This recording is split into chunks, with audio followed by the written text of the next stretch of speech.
Welcome to Cardboard Chemistry, TG Labman, and today we're going to start off with our Secrets of Strixhaven favorite cards. I always start in Wooburg order, so we're going to start with my favorite white cards from Secrets of Strixhaven, and then the subsequent podcast episodes we'll finish out Wooburg, and then move to multicolor and colorless artifact and lands are all going to be put into one. So without further ado, let's get started with my favorite cards from Secrets of Strixhaven that are in the white color identity. And starting off, we're going to start with Daydream.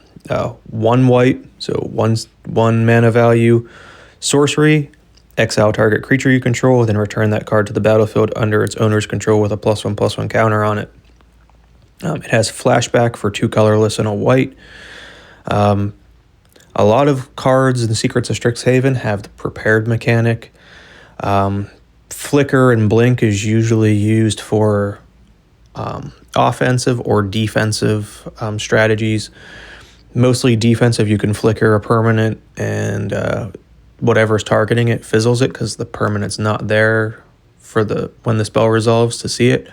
But Daydream is at sorcery speed, so you're going to be flickering on your turn. This is going to be used more for your ETBs, your prepared mechanics, triggering the repartee mechanic from the Silver Quill College, and even if you have a good ETB on the Lorehold creatures, or a red or white creature in your Lorehold deck, because this does have flashback, and Lorehold is looking for flashback. It's looking for things leaving your graveyard. So when you cast the spell, as the spell resolves, it's removed from your graveyard, it's exiled from your graveyard. So you get the benefit of a card leaving your graveyard. Moving on, we have Emeritus of Truce, 1 colorless, 2 white, for a 3/3 creature cat cleric. Like I said, there's going to be Emeritus in each color identity. They are all mythic rare levels. They all have a very popular spell associated with the Emerituses. And this Emeritus, when this creature enters, target player creates a 1/1 white and black Inkling creature token with flying. Then if an opponent controls more creatures than you, this creature becomes prepared. The prepared spell on Emeritus of Truce is, of course, Swords to Plowshare. 1 white, instant, exile target creature. Its controller gains life equal to its power. Note that this doesn't have an ability to re-prepare the card. But you are in white, you are in blink and flicker strategies. Just talking about Daydream, you could Emeritus of Truce. If you have less creatures than your opponent, you can give yourself a token, and as long as you still have less creatures, the Emeritus enters prepared. If you're tied for creatures, you can give the opponent a creature, and then they control more creatures than you, so Emeritus becomes prepared. And then 1 white, exile a creature, flicker Emeritus. It's comes back in. It's a new copy. It comes in prepared if that opponent controls more creatures, and you can do that. I can see this being very strong in like a Brago deck where you're attacking, you're flickering everything, and this re-enters, and you just choose an opponent who controls more creatures than you. And you just continuously can, on a turn rotation, exile 1 or 2 of the biggest threats on the table. So, very powerful card. Moving on, we have Ennis, Debate Moderator, 1 colorless and a white, legendary creature, human cleric. When Ennis enters, exile up to 1 other target creature you control. Return that card to the battlefield under its owner's control at the beginning of the next end step. At the beginning of your end step, if 1 or more cards are put into exile this turn, you put a +1/+1 counter on Ennis. So leading into the flicker, the blink, the last two cards we talked about blinking. This card will continue to grow as you flicker and blink permanents. Granted, it's only at the beginning of your end step you put a counter on them, but it still will build over time. Moving on, we have Erode, a 1 white instant. Destroy target creature or planeswalker. Its controller may search their library for a basic land card, put it on the battlefield tapped. This is the same as Path to Exile, except it doesn't exile a permanent, it only destroys a permanent, and it ramps. So, Path to Exile has been running a lot of decks. It is a 1 mana removal spell. In Standard, I don't know how this will do. Granted, I don't talk about Standard a lot, but for 1 mana, you are destroying something, but you're also ramping your opponent ahead. So keep in mind when you run spells like this, if you are trying to keep an advantage, especially if you're in a mana battle trying to get to more mana faster, casting a card like this does also restrictively ramp your opponent and kind of put you at a disadvantage if you're looking to try to gain a mana advantage off of an opponent. But still, 1 mana, destroy creature or planeswalker. It is nice that it has the planeswalker as well, so you can destroy a planeswalker and take care of that problem. Moving on, we have Graduation Day, another 1 mana spell. This is an enchantment with Repartee. That's the Silver Quill mechanic from Secrets of Strixhaven. Whenever you cast an instant or sorcery spell that targets a creature, put a +1/+1 counter on target creature you control. Note, it doesn't say whenever you cast a spell that targets a creature you control. So if you do erode an opponent's creature, you can then put a +1/+1 counter on your creature. And I just feel like with the way targeted removal, you run this in like a Selesnya deck or something where you're doubling counters, you can easily start ramping up your creatures, making them bigger and bigger and bigger. Choose a creature, you can put a counter on it, and just move forward with that. Next card is Informed Inkrite, 1 colorless and a white, so 2 mana value overall for a 2/2 human wizard with vigilance. With a repartee mechanic, whenever you cast an instant or sorcery spell that targets a creature, you create a 1/1 white and black inkling creature token with flying. So this gives you a payoff for targeting your opponent's creatures. You can erode a creature, and you get an inkling with flying. You get an evasive creature. It just is just, it's just gravy. You cast a spell, you get a creature. You remove something, you get a creature. You blink something, you get a creature. Running this with the new Silver Quill Elder Dragon that has all your spells have casualty 1, where you can sacrifice and copy it, right? You cast a spell, you target something, you create a token, then the next spell you cast, you sack that token and you get 2 copies, and then you get 2 tokens. It's gonna be it's gonna be just a way to build an army in a can, and a really fun card. I really like the synergies that are going on in Secrets of Strixhaven. Moving on to Practiced Offense, 2 colorless and a white. Sorcery, put a +1/+1 counter on each creature target player controls. Target creature gains your choice of double strike or lifelink until end of turn. Flashback for 1 colorless and 1 white. So it's actually cheaper to flash this card back than it is to actually cast this card. But you can literally put a +1/+1 counter on each creature target player controls. You don't have to target yourself, but more than likely you're going to be targeting yourself. And then a creature of your choice gains double strike or lifelink. Note that you get to target a creature. So if you are doing repartee, right, putting a counter on each creature target player controls, it isn't going to trigger your repartee. That's because you're targeting a player, you're not targeting a creature.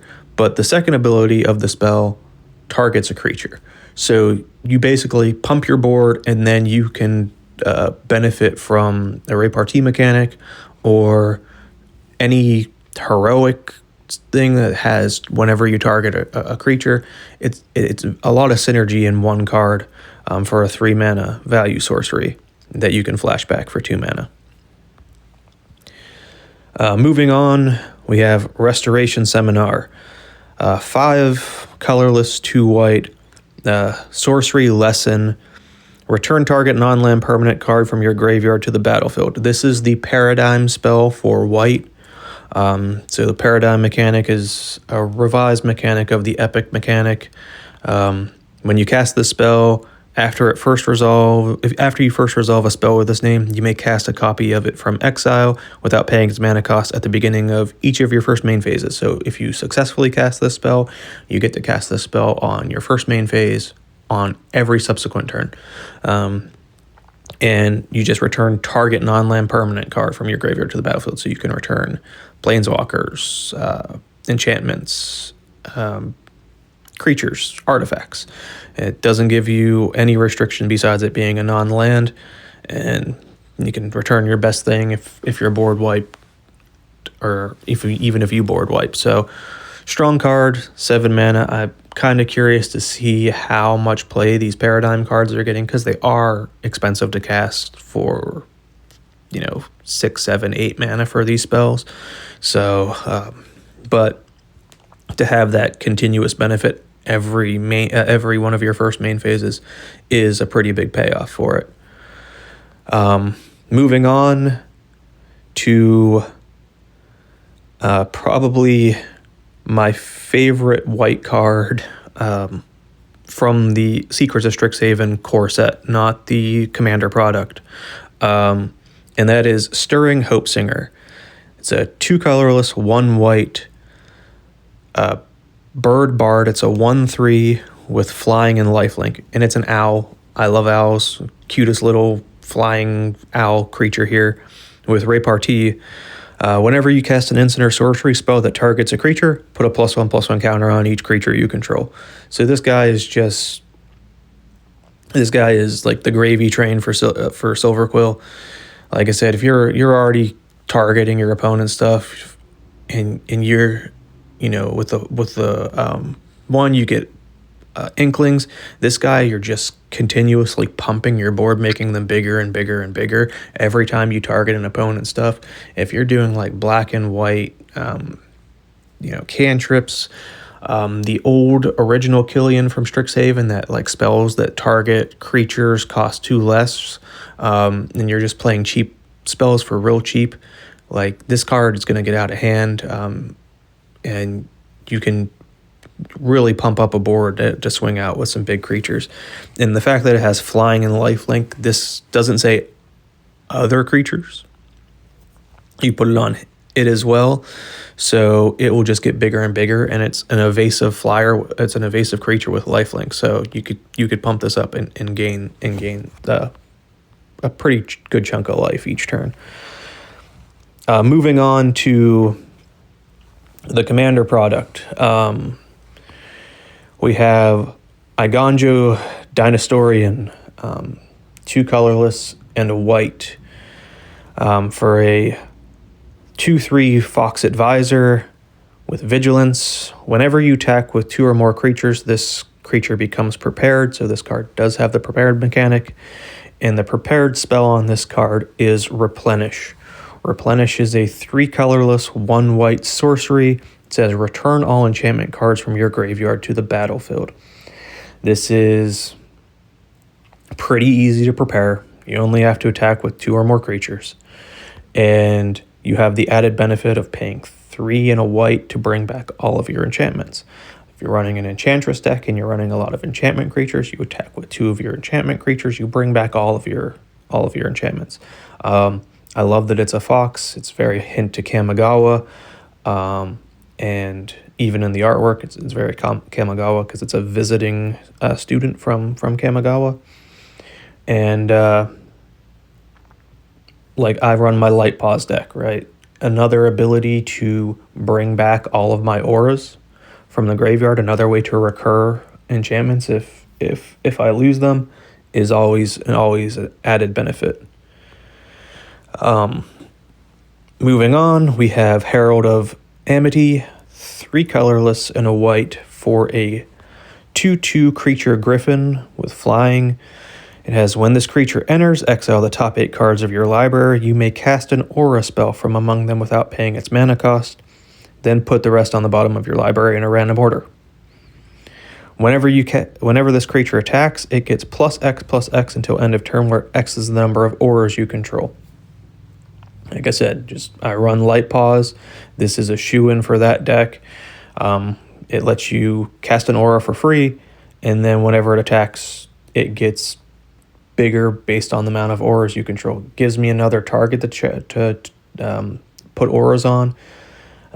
If Light Paws is destroyed, if you cast Replenish, you return all of your auras from the graveyard to the battlefield, and you just attach to the Herald of Amity instead. And it seems like it's going to be a real fun card, really powerful card in a aura-based synergy deck. Those are the new cards from White that I want to cover. I do want to talk about one card. It's a reprint. I don't think this card's been reprinted since Tempest, or it's only had one offshoot reprint since Tempest Block, and that is Flickering Ward. One white for an enchantment aura. As this aura enters, you choose a color. Enchanted creature has protection from the chosen color. This effect doesn't remove this aura. You can pay 1 white and return this aura to its owner's hand. This card is definitely going to be a shoe-in for Light Paws. I have the 1 mana enchantments that give a creature protection from green and blue. Then I have the other 1 mana enchantment that gives your creatures protection from red and black. You give this, you pay 1 for this, you give it protection from white. It doesn't remove the other auras, so it still gets all the benefit. And then you could always pay 1, return this, re-enchant Light Paws, and then cast this for 1 again to bring back auras. It's just going to be a key component, and I think it's going to be really powerful, really fun to run in the deck. That being said, that's my review of my favorite cards for White from Secrets of Strixhaven. Now let me know what you guys think, what cards you're looking forward to in White. Are you guys excited for Secrets of Strixhaven? And feel free to like, share, comment, subscribe, and I'll catch you guys on the next one. Take care.